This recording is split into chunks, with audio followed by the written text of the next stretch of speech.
સૌ મીડિયાના મિત્રો, camera team, social media team, live team તમામનું સ્વાગત કરું છું. ભારતની સૌથી જૂની રાજકીય પાર્ટીના સન્માનીય પદ માટે લોકસભાના સાંસદ અને વરિષ્ઠ નેતા આદરણીય શશી થરૂરજી આપણી સાથે છે. સાથોસાથ પ્રોફેશનલ કોંગ્રેસના गुजरात प्रदेशना चेरमेन नीरज बारोटजी, मारा साथी मित्र प्रवीण जी, अमित नायक जी, युवराज जी, पार्थिव कठवाड़िया जी अवेलेबल है. त्यारे हूँ सौथी प्रथम कांग्रेस पक्षना वरिष्ठ नेता और लोकसभा सांसद, भारतीय राष्ट्रीय कांग्रेस पक्षना अध्यक्ष पदना उम्मीदवार एवं आदरणीय शशि थरूरजी ने विनंती करीश के सौ पहले आपसे बातचीत करशे, त्यारबाद अपना जो प्रश्नों से प्रश्न लेवामां आवशे. आदरणीय शशि थरूरजी. नमस्कार, बहुत शुक्रिया. मैं तो अभी इसी हॉल में भरे हुए पीसीसी डेलीगेट्स के साथ चर्चा करके मेरे जो सिद्धांत है, मेरे जो संकल्प है पार्टी के भविष्य के लिए, ये सब बातचीत किए. मैं अभी दोबारा लंबा भाषण नहीं देना चाहता हूँ, लेकिन मैं आपसे दो तीन चीजें कहूं और उसके बाद आपके प्रश्न में जवाब देने के लिए तैयार हूं. पहली बात यह है कि मैं बहुत खुश हूं महात्मा गांधी जी की भूमि पे फिर आना. मैं अहमदाबाद आके कुछ साल हुए हैं, मैं कई बार आ चुके हैं, लेकिन अभी 3-4 साल से मुझे आने का मौका नहीं मिला. मैं खुश हूं कि इस बार दोबारा आके साबरमती आश्रम में फिर एक और बार जाके गांधी जी को प्रणाम करना और उनके जो मूर्ति है उस पर हारा चढ़ाना और उसके बाद आप लोगों से मिलने का मौका मिला. इसके लिए मैं बहुत खुश हूँ और मैं हमारे माध्यम मित्रों को धन्यवाद भी कहता हूँ कि आप इतनी कठिनाई लेके आए हैं. मैं गुजरात में इस बार आया हूँ क्योंकि 17 तारीख को हमारी पार्टी में राष्ट्रीय अध्यक्ष पद के लिए चुनाव होने वाला है. मैं एक उम्मीदवार हूँ, 2 उम्मीदवार हैं और हम चाहते हैं कि हमारी पार्टी के बारे में जो कुछ हमारे तरफ से कहना है कि सुन ले. जो भी हमारे पीसीसी में आके सोमवार पे वोट डाल देंगे, उनके मन में क्या क्या है समझने के लिए और मेरे मन में उनको समझाने के लिए एक अच्छा मौका है. दूसरी बात यह है, और आप सब जानते हैं कि ये तो पार्टी के भीतर का एक चुनाव है, लेकिन इसमें मेरे ख्याल में असर पड़ेगा पूरे देश में, क्योंकि हमने देखा है कि इस चुनाव का शुरुआत से ही पब्लिक का ध्यान, अब माध्यमों के ध्यान बहुत हमारे पार्टी के ऊपर पड़े. मेरे ख्याल में ये अच्छा है, क्योंकि पार्टी को आकर्षित करते ये चुनाव आगे जा रहे हैं. आपको पता है कि किसी और पार्टी में इस किस्म के चुनाव नहीं हुई है, ताकि हमारे नेतृत्व को हमारे पार्टी के कार्यकर्ता खुद तय करें.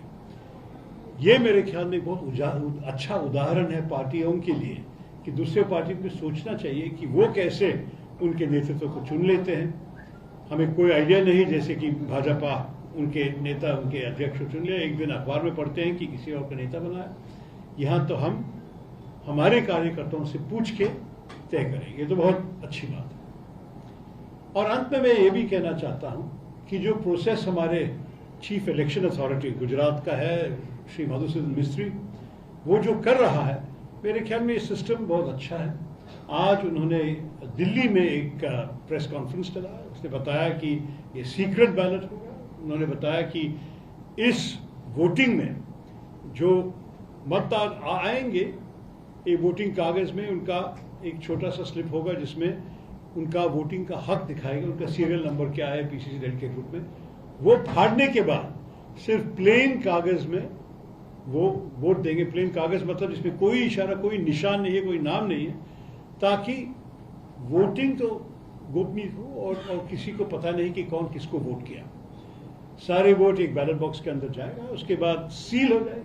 बैलेट बॉक्सेस सारे दिल्ली तक भेज दिए जाएंगे और 19 तारीख को उम्मीदवारों के सामने, उनके एजेंट्स के सामने सारे बैलेट बॉक्सेस को खोल के सारे मत, सारे वोट्स, वोटिंग कागज़े को एक साथ मिला जुला के उसके बाद गिनती शुरू होगी. तो किसी को कोई पता नहीं चलेगा कि कहां से किसी को वोट मिला और किसने किसी को वोट किया। तो लोग को बिल्कुल अपने मन की इच्छा के अनुसार वोट कर सकते हैं। मैं भी सुना हूं और मुझे पता है कि आप लोग पूछने वाले हैं कि क्या सही नहीं है कि कोई नेता किस किस्म के इंस्ट्रक्शंस दे रहे हैं कुछ वोटर्स को। ये तो अंत में हर व्यक्ति का अधिकार है कि अपना मन का जो पसंद है, जो पसंद नहीं है, उसके बुनियाद पे वो वोट करें। और मेरे ख्याल में हमारी पार्टी बहुत अच्छा काम किया कि ये सिस्टम आज मिस्त्री जी ने पब्लिकली अनाउंस किया और हम जो उम्मीदवार हैं हमको पहले भी बताए थे कि ऐसे ही चलेंगे। तो इस हालत में मैं बहुत हिम्मत से लोगों से कहता हूं, आइए आपका मन दिखाइए पार्टी को। मुझे लग रहा है कि अंत में जो भी होगा, अंत में अगर मेरी जीत होगी या खरगे साहब की जीत होगी, अंत में क्या होगा, कांग्रेस की जीत होगी। और मैं इसके लिए खड़ा हूं क्योंकि भविष्य में अगर कांग्रेस मजबूत हुई तो मेरे ख्याल में कोई शक नहीं है कि जो चुनौती बीजेपी हमारे तरफ ले आ रहे हैं 2024 में, उनको हमें बहुत हिम्मत से फेस करने के लिए, बहुत आत्मविश्वास से आगे उनके खिलाफ रहने के लिए हमारी मजबूती से चुनाव बहुत बहुत दिलचस्प हो जाएगा। आप लोगों को भी लगेगा कि 2024 में कोई हमें टेक फॉर ग्रांटेड नहीं कर सकेंगे। हम तो बिल्कुल मजबूती से लड़ेंगे और मेरे ख्याल में एक मजबूत कांग्रेस जरूरी है भारत की मजबूती के लिए। तो ये सब कह के मैं एक और बार आपसे धन्यवाद कहता हूं। आपके प्रश्न के लिए मैं जवाब देने के लिए तैयार हूं। नमस्कार। यस मैम, नमस्ते। अच्छा, मुंबई समाचार जो देश का सबसे पुराना अखबार है, एशिया का सबसे पुराना अखबार, बहुत अच्छा। एक तो ये कहा जाता है कि कांग्रेस में चाहे कोई भी चुनाव जीते और अध्यक्ष बने, उसका जो रिमोट कंट्रोल रहता है वो गांधी परिवार के हाथ रहता है। वो स्पेशली आपके लिए कहा जा रहा है कि शायद आप ये रिमोट कंट्रोल बनना पसंद नहीं करेंगे, इसके लिए आपकी मुश्किलें बढ़ सकती है। देखिए, इस प्रश्न का जवाब राहुल गांधी ने खुद दिया 3-4 दिन पहले, जब वो भारत जोड़ो यात्रा के बीच में एक प्रेस कॉन्फ्रेंस दी। किसी ने यही पूछा तो उसने कहा, देखिए हमारे 2 वरिष्ठ नेता इस चुनाव में खड़े हैं, दोनों को आप लोग अपमान कर रहे हैं अगर आप सोचें कि उनको किसी भी प्रकार से रिमोट कंट्रोल कर सकते हैं। और मेरे ख्याल में अगर हमें इस स्थिति तक पहुंच गए कि हम पार्टी के अध्यक्ष स्थान पे लड़ने के लिए हमें तो इतना विश्वास है, अपने आपका विश्वास है, तो मतलब यह है कि हम जानते हैं कि कैसे इस पार्टी में काम करना है। इसका मतलब नहीं है कि हम गांधी परिवार से दूर रहना चाहते हैं।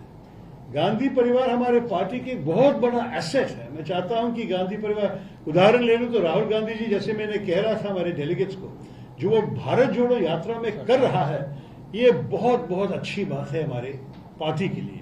मैं गया उनके साथ, मैं कन्याकुमारी में था और केरला में 3 दिन उनके साथ चला और मैं देखा सुबह 6:30-7 बजे कितने हजार लोग आके उनके आवेश, उनकी ऊर्जा, उनके सिर्फ उनको मिलने के लिए, उनको प्रोत्साहित करने के लिए, उनको ताली बजाने के लिए, उनको देखने के लिए। तो ये सब कांग्रेस को इतना मतलब भलाई लेके आते हैं। तो कौन चाहेंगे कि इसको दूर रखे हमसे। कोई भी अध्यक्ष होगा तो नेचुरली जो भी कंट्रीब्यूशन जो भी राहुल गांधी करना चाहते हैं, जो सोनिया गांधी जी भी करने के लिए तैयार है, प्रियंका गांधी जी, कोई भी परिवार से दूर रहना नहीं चाहते। हमारे पार्टी के बहुत मजबूती के एसेंशियल एलिमेंट्स हैं, लेकिन वो खुद तय के वो पार्टी चलाना नहीं चाहते। मैं सबसे कहता हूं कि रिमोट कंट्रोल की जरूरत ये भी नहीं है, क्योंकि अगर राहुल जी पार्टी को चलाना चाहता था तो उनका इस्तीफा वाली चिट्ठी कभी भी विड्रॉ कर सकते थे।